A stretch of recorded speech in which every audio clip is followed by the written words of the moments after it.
보고자 합니다. 봄이 되면 우리나라는 황사 때문에 시끄러워집니다.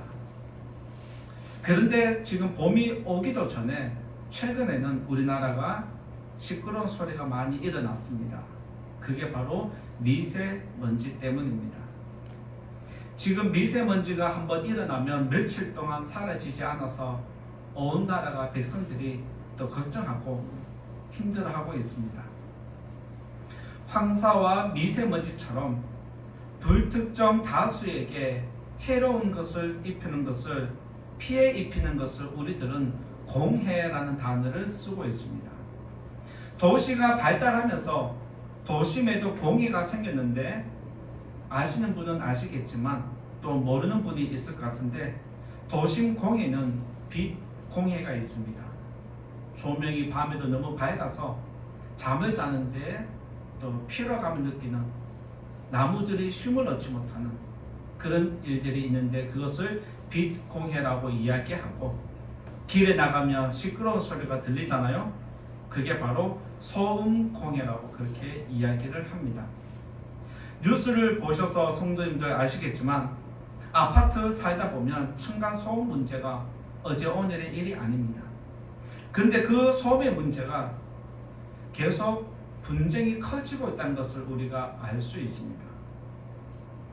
분쟁이 커지다 못해 어떤 아파트, 어떤 사람은 폭력을 가하고 살해 위협을 한가 하면 심각한 경우에 살인까지 하는 그런 안타까운 일들이 뉴스를 통해 보도되고 있습니다.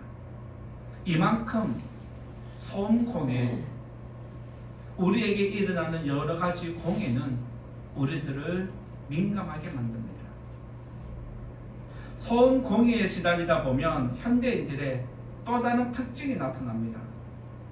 그게 무엇이냐면 듣기 싫은 소리, 소음은 듣지 않으면서 내가 듣고 싶은 소리만 골라 듣는 부작용이 생기기 시작했습니다. 듣고 싶은 소리만 들으면 소음을 안 들어서 좋지만 내가 듣고 싶은 소리만 들어서 좋지만 다른 정보와 다른 소리를 못 듣기 때문에 오히려 내가 위험해질 수 있다는 것을 기억해야 합니다.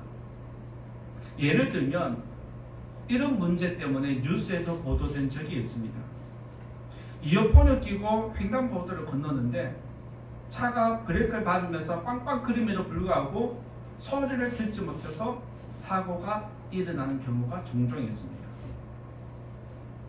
공원이니까 이어폰 끼고 내 운동하겠다는 게 괜찮겠지 하다가 길을 걷는데 뒤에서 자전거가 따릉따릉하고 오는데도 불구하고 음악 소리 때문에 이어폰 끼고 있어서 그 소리를 못 들어서 부딪히는 사고가 일어납니다.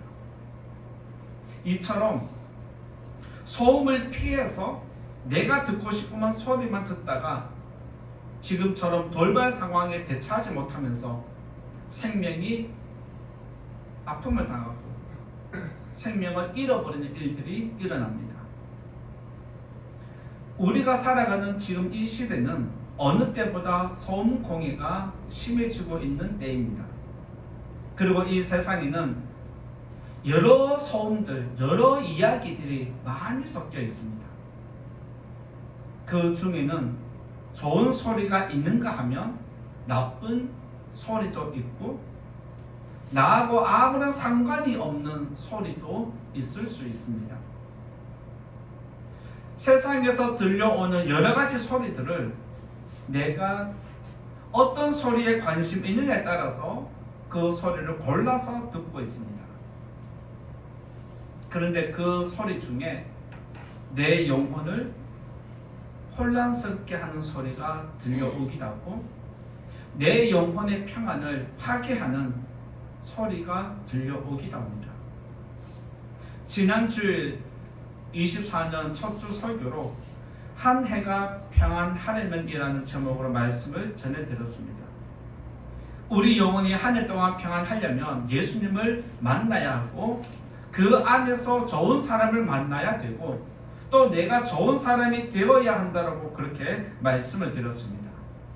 오늘은 이 말씀과 연결되는 내용입니다.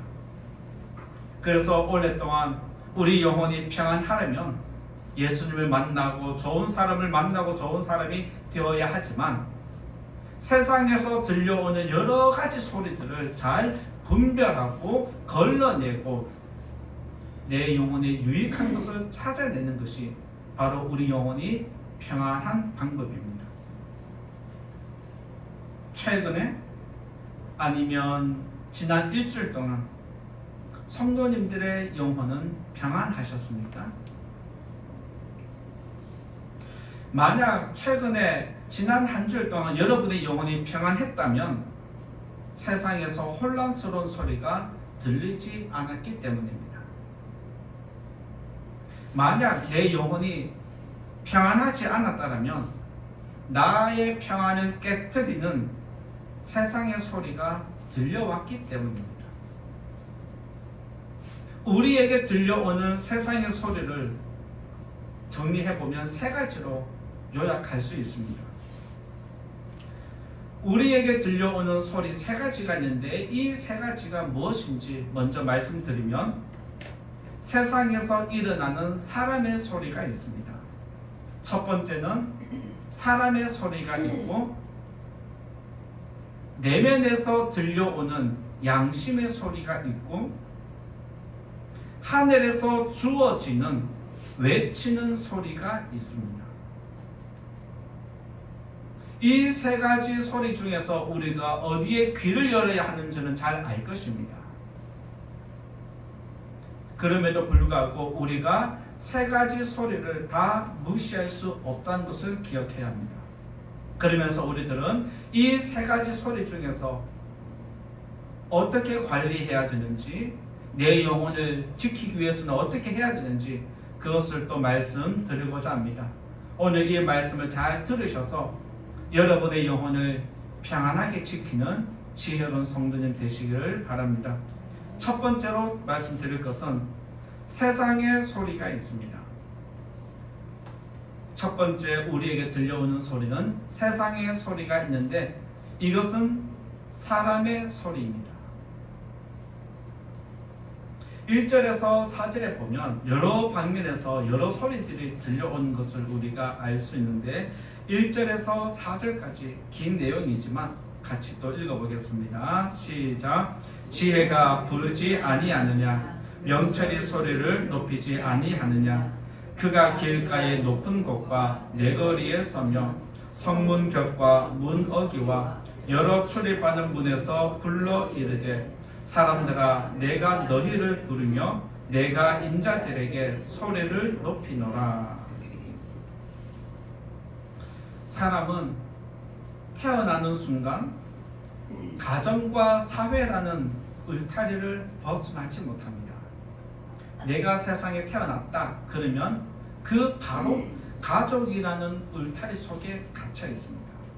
그리고 사회라는 울타리 안에 갇혀 있고 국가라는 울타리 안에 갇혀 있고 지구상해라는 존재로 갇혀져 버립니다. 그래서 사람은 태어나는 순간 가족들로부터, 사회로부터, 국가로부터 세상의 소리를 듣게 되고 사람의 소리를 듣게 되어 있습니다. 이것은 어쩔 수 없는 필연입니다. 세상의 소리가 싫으면 죽으면 됩니다. 죽을 때 세상의 소리가 끊어집니다. 여러분들이 잘 아시겠지만 세상에서 들려오는 소리, 부모님에게 들려오는 소리, 주변에서 들려오는 소리를 잘 들으면 세상을 살아가는데 유익한 것들이 참 많이 있습니다. 사람들의 말을 잘 들으면 사회생활이 편안하고 육적으로 평안하고 내가 원하는 것을 조금 더 빨리 이룰 수 있습니다. 그런데 이런 소리에만 집중하는 사람들이 있습니다. 세상 소리에만 집중하고 세상 소리에만 예민하게 반응하는 사람들은 자기 이익에만 급급한 사람들입니다. 그들은 자기 이익과 결부되면 그쪽으로 달려갑니다. 그리고 그들의 삶은 조금씩 나아지면서 이렇게 살아가는 게 옳다라고 인정을 합니다. 이렇게 하니까 내 삶이 좀 나아지네. 이렇게 하니까 이익이 생기니까 내 삶이 여유로워지네. 괜찮네. 이렇게 하다 보니까 어느 순간 세상의 소리가 내 영혼을 이끌어가는 경향이 있습니다. 그런데 분명히 기억할 것은 세상의 소리는 우리의 삶을 조금씩 나아지도록 만들 수는 있지만 우리 영혼은 탐심에 잠겨간다는 사실 또한 기억해야 합니다. 육적으로는 풍요로울지 몰라도 내 영혼은 탐심과 욕심에 물들어 간다는 것을 기억해야 합니다. 그리고 세상이 만만합니까? 세상이 얼마나 어렵습니까? 세상이 힘든 만큼, 세상이 흔들리는 만큼, 세상이 굴곡진 만큼 그 굴곡도 고스란히 받아들이는 게 세상 소리에 귀를 기울이는 사람입니다. 여러분의 영혼이 요동치지 아니하려면 세상의 소리를 무조건 들으면 안 된다는 것입니다. 성도라 할지라도 세상의 소리, 여러 사람의 소리를 듣지 않으면 안 됩니다. 들어야 합니다. 왜냐하면 우리도 세상에서 먹고 살아야 하니까 세상의 소리도 듣고 사람의 소리로 들어야 합니다. 그들의 이야기가 무조건 성경과 위배된다라고 해서 외면할 수도 없는 것입니다. 세상에도 지혜로운 이야기들이 많이 있습니다. 세상에 지혜로운 많이 있지만 내게 유익함도 있지만 무조건 따라가는 것은 위험하다는 것을 기억해야 합니다. 앞에서 잠깐 언급한 것처럼 세상의 지혜는 우리들을 유익하게 하고 편안하게 만들고 배부르게 하는데 유익함도 있지만 우리 영혼을 유혹하는 은밀한 힘이 그 안에 숨겨져 있다는 것을 분별해야 합니다. 이 분별을 놓쳐버리면 우리들은 세상으로 기울게 되어 있습니다. 세상의 소리가 좋다라고 해서 내 삶이 나아진다라고 해서 그쪽으로 귀를 계속해서 기울이면 영적인 분별력은 떨어지고 세상의 지혜가 최고인 것처럼 착각하게 됩니다. 그래서 믿음의 성도님들은 세상의 소리가 유익한 줄 알되 무조건 따라가서는 안 된다는 것을 기억해야 합니다. 처음에는 하나님 말씀에 귀를 기울였다가 시간이 지나면서 사람의 소리에 귀가 열렸다가 하나님께 버림받은 사람이 성경에 등장합니다. 사무엘상 15장 20절에서 21절에 보면 사울이 사무엘에게 이렇게 이야기를 합니다. 나는 여호와의 목소리를 청종하여 아말렉 왕 아각을 끌어왔고 아말렉 사람을 진멸했으나 다만 백성이 멸할 것 중에서 가장 좋은 것을 하나님께 제사하려고 남겨두자 했다는 그런 고백을 합니다. 하나님은 사울 왕에게 아각 왕도 죽이고 아말렉 족속 모든 것을 전멸하라고 명령했습니다.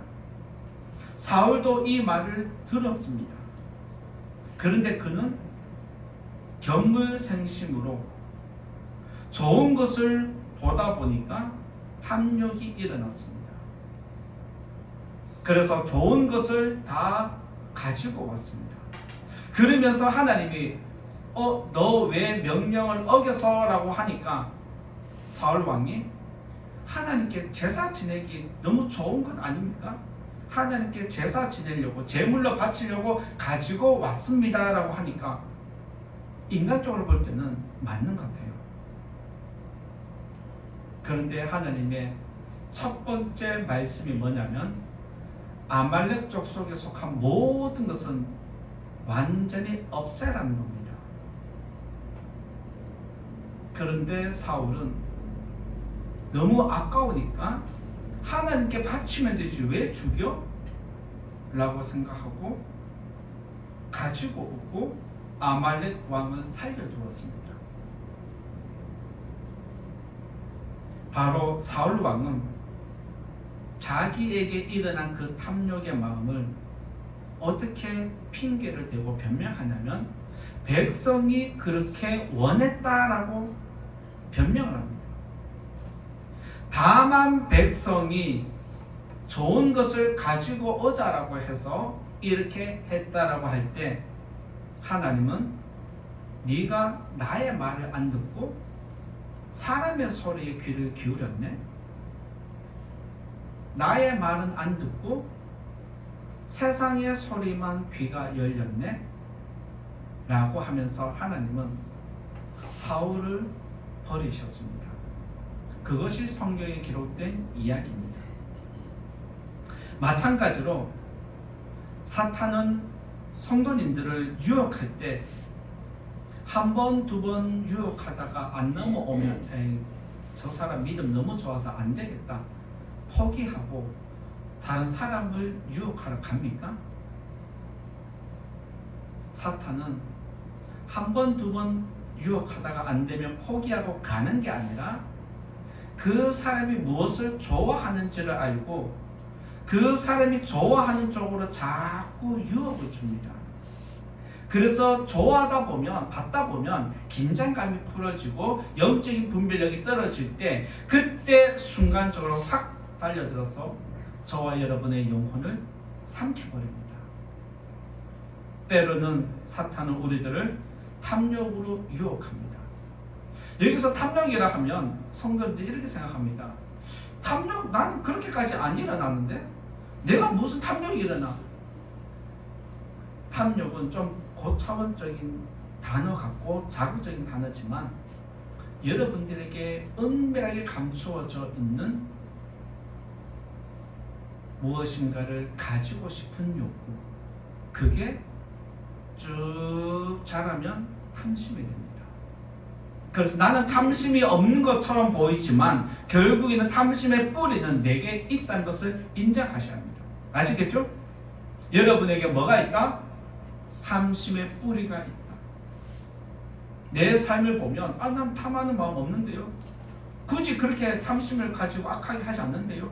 라고 하지만 그 안에는 탐욕의 뿌리가 있다는 것을 인정해야 합니다. 그리고 사탄은 우리에게 가까운 친구, 가족, 이웃을 붙여서 이야기를 잘 듣게 합니다.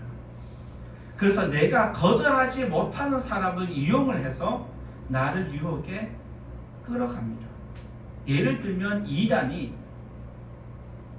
우리들을 삼킬 때 우리에게 바로 다가오는 경우도 있지만 우리를 포획하기 위해서 내 가족을 통해서 들어오는 경우가 있습니다. 내 친구를 통해서 들어오는 경우가 있습니다. 제가 청년 때에 이쪽 교회 저쪽 교회 친구를 만났는데 그 친구들이 제게 유혹의 손길을 뻗칩니다. 그게 뭐냐면 다단계 물품을 판매하는 겁니다.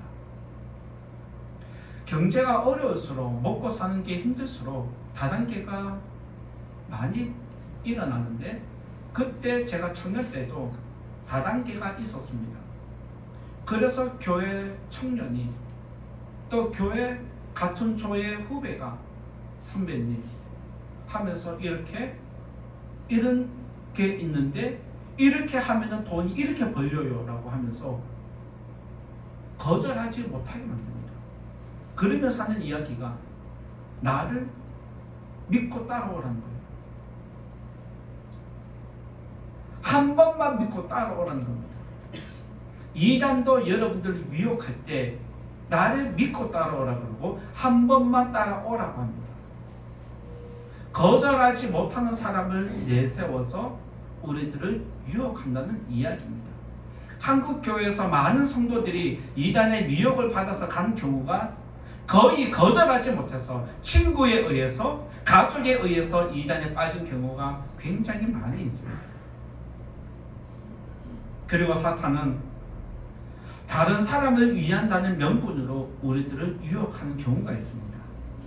다른 사람을 위하고 옳은 일이니까 좋은 일이니까 한번 해보자 라고 하면서 우리들을 좋은 일로 포장을 해서 우리들을 발담그게 만들고 그렇게 해서 우리들이 그것에 여기 괜찮네 라고 하면 의심이 풀어지는 순간 우리들을 삼켜버립니다. 사탄은 우리들의 영혼을 항상 지켜보고 있다는 것을 기억해야 합니다. 그래서 우리들이 세상에 귀가 열리는가 싶으면 바로 틈을 타고 들어옵니다. 세상에 귀가 열린다는 것은 아직도 내 마음이 세상에 미련이 있다는 뜻입니다. 이것을 사탄이 가장 잘 알기 때문에 세상에 귀를 열면 그렇게 들어온다는 이야기입니다. 세상을 향한 관심이 사라지면 아무리 주변에서 길거리에서 어디에서 높은 사람이 친구가 누가 무슨 얘기를 해도 세상의 소리는 들리지 않습니다. 사람에게 관심이 사라지면 사람들의 소리도 사라지기 마련입니다. 내 관심이 어디에 가느냐에 따라서 그 소리가 나에게 영향을 준다는 이야기입니다. 세상의 소리가 성도님들의 영혼을 삼키지 못하도록 우리 하나님이 꼭 지켜주시기를 원하고 성도님들의 영혼이 올 한 해도 주 안에서 항상 평안하기를 예수님 이름으로 축원드립니다. 두 번째로 말씀드릴 것은 내면의 소리가 있습니다. 두 번째 우리에게 들려오는 소리가 있는데 내면의 소리인데 내면의 소리는 양심입니다. 5절에서 7절에 있는 말씀 같이 또 읽어보겠습니다. 5절에서 7절 같이 읽어봅니다. 시작. 어리석은 자들아 너희는 명철할지니라. 미련한 자들아 너희는 마음이 밝을지니라. 너희는 들을지어다. 내가 가장 선한 것을 말하리라. 내 입술을 열어 정직을 내리라. 내 입은 진리를 말하며 내 입술은 악을 미워하느니라. 명철은 어떤 것의 이치를 깨닫고 분별해서 잘 사용하는 것을 명철하다라고 그렇게 이야기를 합니다. 그리고 말씀 보면 미련한 자들아 너희는 마음이 밝을지어다. 마음이 밝을지어다 라는 것은 양심이 제 기능을 발휘하는 상태를 이야기합니다. 양심이 죄로 물들어지지 아니하고 양심이 있는 그대로 잘 지키고 있는 상태를 이야기합니다. 양심은 우리가 잘 알고 있듯이 도덕적이고 윤리적입니다. 그리고 양심은 이타적인 삶을 살도록 이끌어줍니다. 나만을 위한 것이 아니라 양심은 나와 더불어서 다른 사람까지 배려하게 만드는 것이 양심입니다. 그리고 양심은 조금 더 고급스러운데 그게 뭐냐면 우리가 죄를 짓지 않도록 제어하는 장치를 갖고 있습니다. 양심은 우리가 나쁜 행동을 하지 못하도록 제어하는가 하면 더 좋은 길로 나아가도록 이끌어주는 것이 양심의 역할입니다. 세상의 소리, 사람의 소리는 밖에서 들려오는 소리입니다. 양심의 소리는 내 안에서 밖으로 나오는 소리입니다. 양심은 밖에서 들려오는 소리를 들은 다음에 내가 그 소리를 분별하고 따를 것인지 거부할 것인지 판단하는 것이 양심의 기능입니다. 그래서 다른 사람이 나에게 이거 괜찮다, 옳다라고 아무리 주장을 해도 내 안에서 아니야 라고 하면 끝나는 것입니다. 다른 사람이 아무리 아니다라고 해도 내가 양심에서 이거 옳은 것인데? 라고 하면 따르는 것입니다. 그래서 양심은 밖에서 들어오는 소리를 듣고 판단을 해서 옳고 그름을 판단을 해서 내가 결정하고 따르는 것입니다. 이 말은 세상의 소리는, 여러 사람의 소리는 내가 판단하는 것입니다. 양심은 세상의 소리를 분별하고 양심은 세상의 소리보다 강한 힘이 있습니다.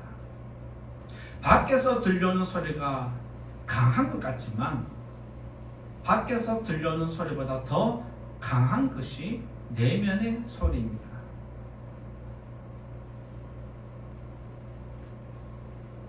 양심은 우리가 거룩한 삶을 살도록 방향을 제시하는 나침판과 같습니다.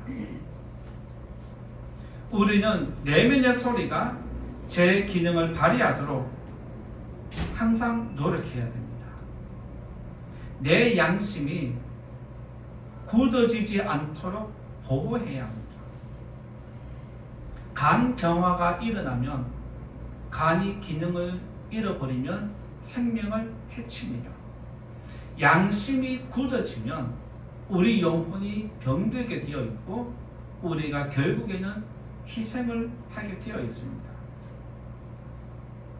사람들이 내면에서 일어나는 양심의 소리만 잘 듣고 살아도 이 세상은 혼란스러워지지 않습니다. 많은 사람들이 양심의 소리만 듣고 그대로만 살아도 이 세상에는 심각한 범죄가 확 줄어들게 되어 있습니다. 우리들이 잘 알고 있듯이 세상의 법은 그 법을 만든 원칙과 기준이 있는데 세상의 법의 모든 기준은 윤리와 도덕에 맞추어져 있습니다. 윤리와 도덕에 맞추어진 법은 뭐냐? 양심의 법이라는 이야기입니다.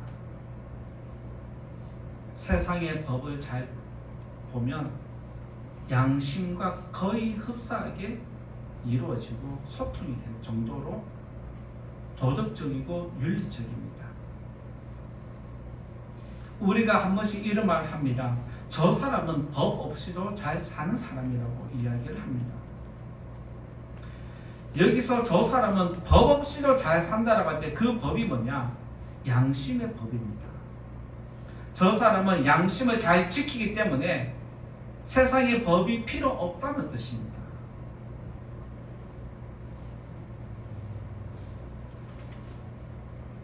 내면의 귀를 기울이는 사람은 삶이 도덕적이고 윤리적입니다. 그리고 다른 사람에게 피해를 최소화합니다. 그리고 이익에만 집착하지 않습니다. 세상의 소리를 다 들은 다음에 내면의 소리를 통해서 잘 분별하고 정제해서 옳은 것을 선택하고 행동하게 만들고 그렇게 살아갑니다. 그러나 꼭 기억해야 할 것은 세상의 소리보다 강한 것은 내면의 소리이지만 내면의 소리가 완벽한 것은 아닙니다. 양심이 완벽한 것은 아니라는 뜻입니다. 왜 양심이 가장 도덕적이고 윤리적인데 왜 완전하지 않고 왜 완벽하지 않을까요? 내면의 소리를 우리가 듣지만 우리가 그대로 살아가지 않습니다. 내면의 소리가 일어나지만 내 욕심 때문에 그 양심이 왜곡될 수 있습니다. 양심의 소리가 들려오지만 다른 사람이 이야기를 하면 내 양심이 변질될 수 있습니다. 다시 말씀드리면 양심이라는 것이 외부의 힘이 강력하면 변질되고 왜곡된다는 뜻입니다. 이런 말도 사람들이 자주 하고 듣습니다. 세상에서는 돈이면 무엇이든지 다 된다, 이 말 많이 들어보셨죠? 어쩌면 여러분들도 한 번쯤 이런 말을 사용한 적이 있을 겁니다. 세상에서는 돈이면 다 되더라, 이런 말을 주고받습니다. 이 말이 무슨 말이냐면 돈이면 양심도 지배할 수 있다는 뜻입니다. 돈이면 양심도 왜곡시킬 수 있고 변질시킬 수 있다는 뜻입니다. 그래서 양심은 내 개인적인 욕심 때문이든 다른 사람을 위해서든 외부의 강력한 힘이 작용해서 내 양심을 흔들어 버리면 언제든지 변할 수 있는 게 양심이기 때문에 양심도 좋은 것이지만 완전한 것은 아니라는 뜻입니다. 그래서 양심을 절대로 믿어서는 안 됩니다. 그런데 세상에서 하나님을 모르는 사람은 양심이 최고의 법이라 생각하고 양심을 믿고 따르고 있지만 결국에는 그 사람들도 양심을 떠나는 일들이 종종 있습니다. 그럼에도 양심이 완전하지 않음에도 불구하고 우리가 양심에 귀를 기울여야 하는 것은 세상의 소리를 걸러내는 장치이기 때문에 그렇습니다. 세상의 소리를 내 영혼에 바로 적용시키면 내 영혼이 힘들어집니다.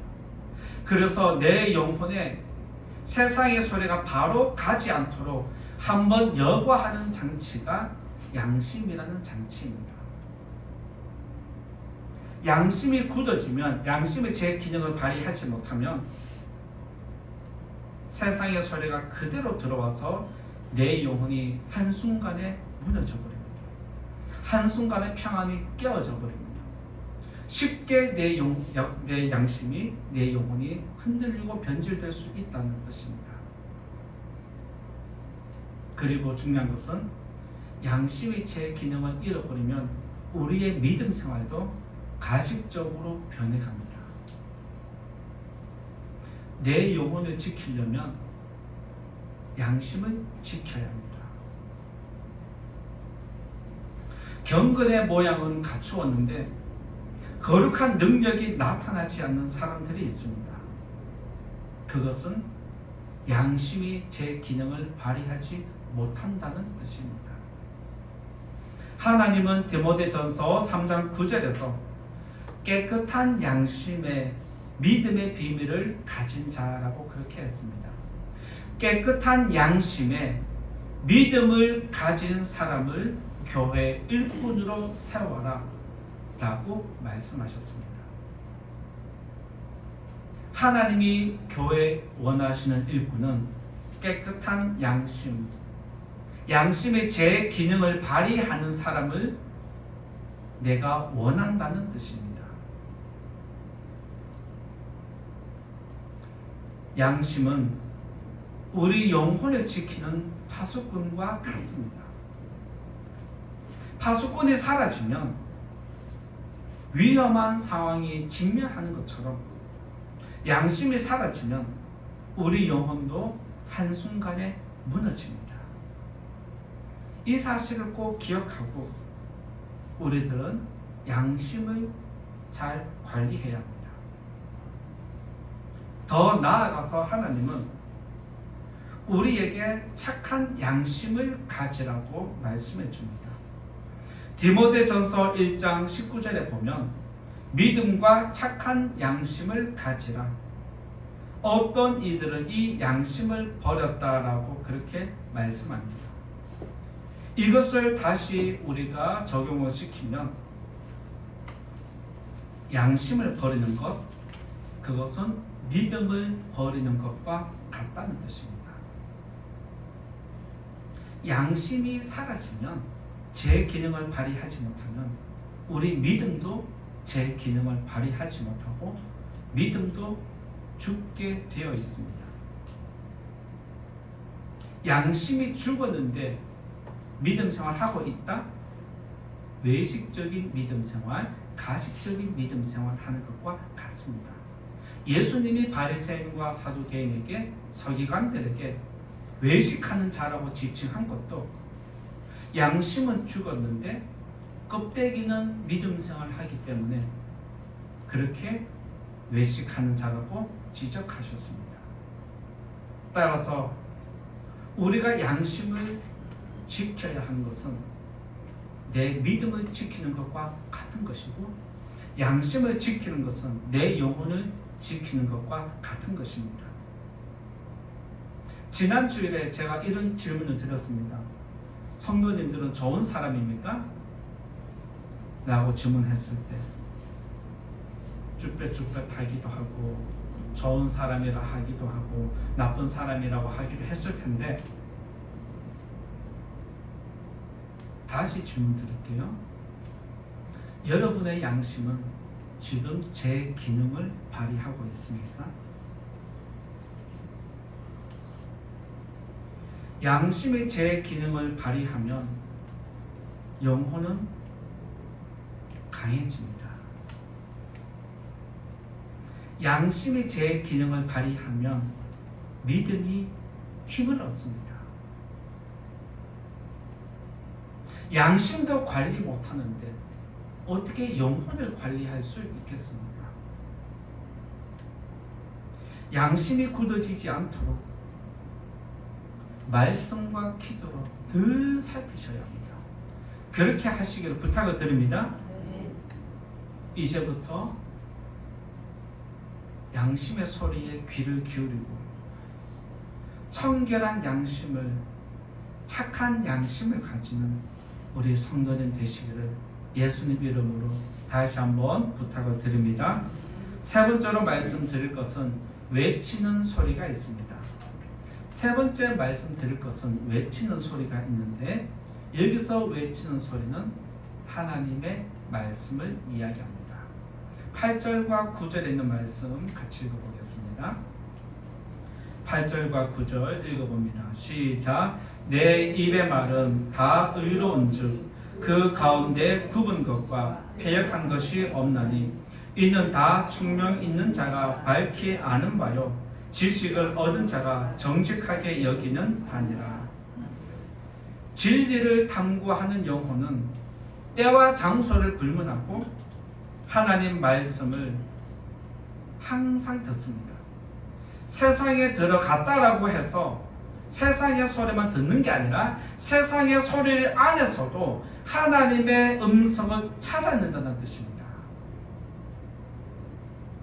똑같이 시장을 가도, 똑같이 직장을 가도, 똑같이 사람을 만나고 똑같은 장소에 있어도 누구는 사람의 소리만 듣는가 하면 누구는 사람의 소리를 통해서 하나님의 소리를 찾아냅니다.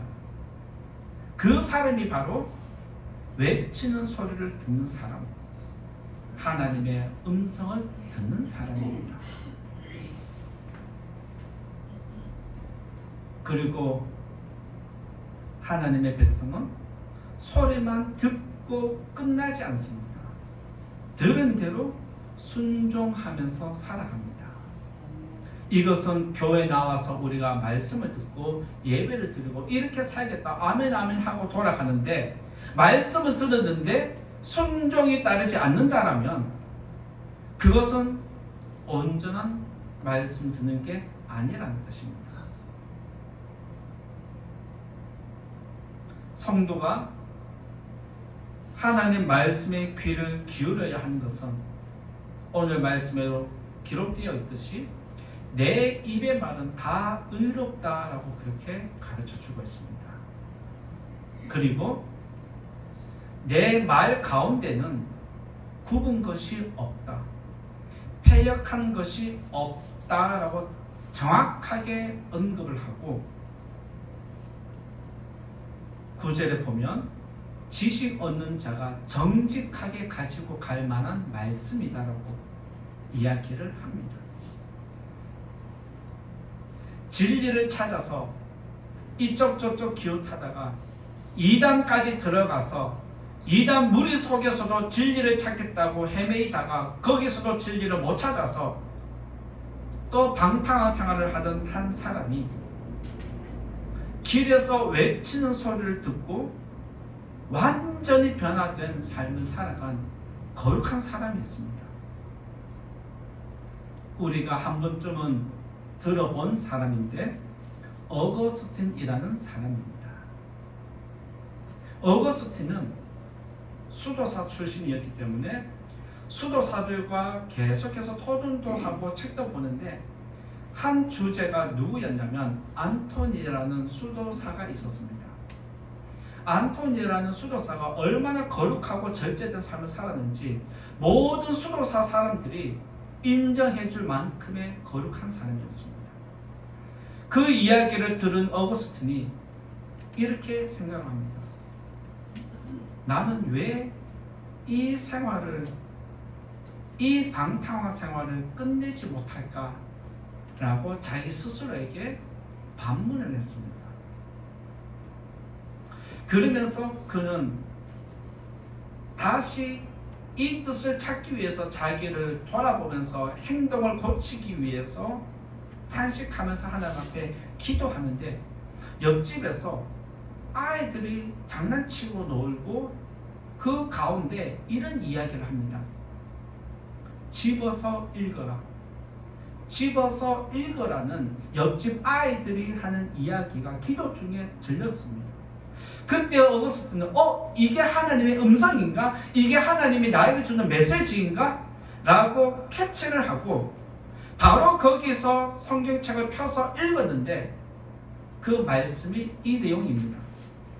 로마서 13장 13절과 14절에 어거스틴이 방탕한 삶을 끝내고 거룩한 삶으로 변화되는 말씀이 로마서 13장 13절에서 14절에 있는 말씀입니다. 낮에와 같이 단정히 행하고 방탕하거나 술 취하지 말며 음란하거나 호색하지 말며 다투거나 시기하지 말고 오직 주 예수 그리스도로 옷 입고 정욕을 위하여 육신의 일을 도모하지 말라라고 하나님이 이 말씀을 그에게 주셨습니다. 그렇게 노력해도 안 되던 어거스틴이 이 한 말씀에 찔림을 받고 완전히 새로운 사람으로 탈피를 하고 교회 역사에 아주 위대한 사람으로 자리를 매김했습니다. 그래서 우리가 신학적으로 정통신학을 이야기할 때는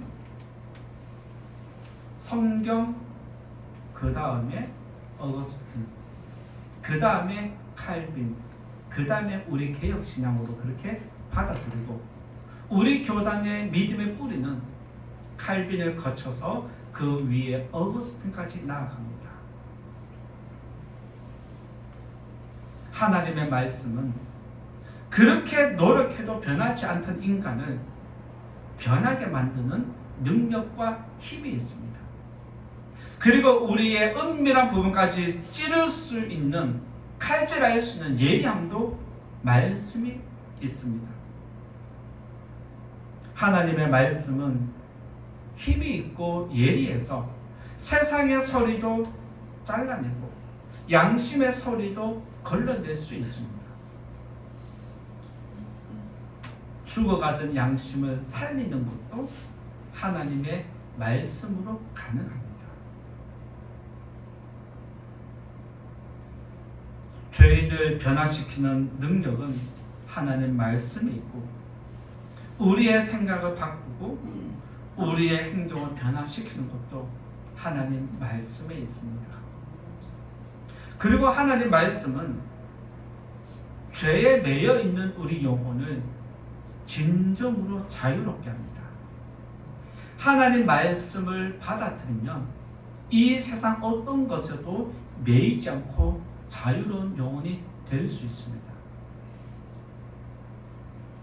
세상의 소리는 우리 영혼에 무익하기 때문에 최대한 피하려고 노력해야 합니다. 내면의 소리는, 양심의 소리는 가능하면 들으려고 노력해야 합니다. 그리고 하나님의 외치는 소리는 듣기 싫어도 들어야 하는 의무입니다. 이 자리에 계시는 분 가운데 억지로 이 자리에 나와서 듣고 있는 분이 있습니까? 그렇게라도 하는 게 잘하는 것입니다. 왜요? 지금은 이 시간이 무익한 것 같지만 결국에는 내 영혼을, 내 양심을 살리기 때문에 그렇습니다.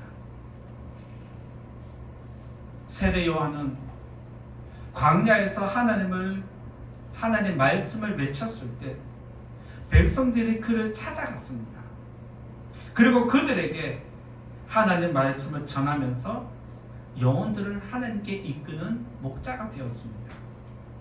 바로 하나님 말씀은 저와 여러분의 영혼을 하나님께로 인도하는 진리라는 사실을 기억하시고 항상 하나님을 예배하는 이 자리에서는 우리 모든 성도님 되셔서 올 한 해 여러분의 영혼이 평안하기를 예수님 이름으로 축원드립니다.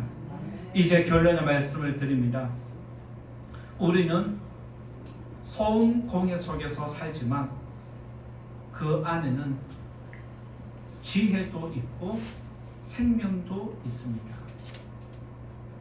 육을 위한 소리는 세상에 있고 양심을 위한 소리는 내면에 있고 영혼을 살리는 소리는 말씀에 있습니다. 여러분의 영혼이 평안했는데 혼란스러워졌다면 그것은 나쁜 소식입니다. 혼란스러웠던 영혼이 평안해졌다면 그것은 기쁜 소식입니다. 여러분의 영혼의 평안을 깨트리는 것은 세상에 속한 것이고, 여러분의 영혼을 평안하게 지키고 유지하는 것은 하늘에 속한 것입니다.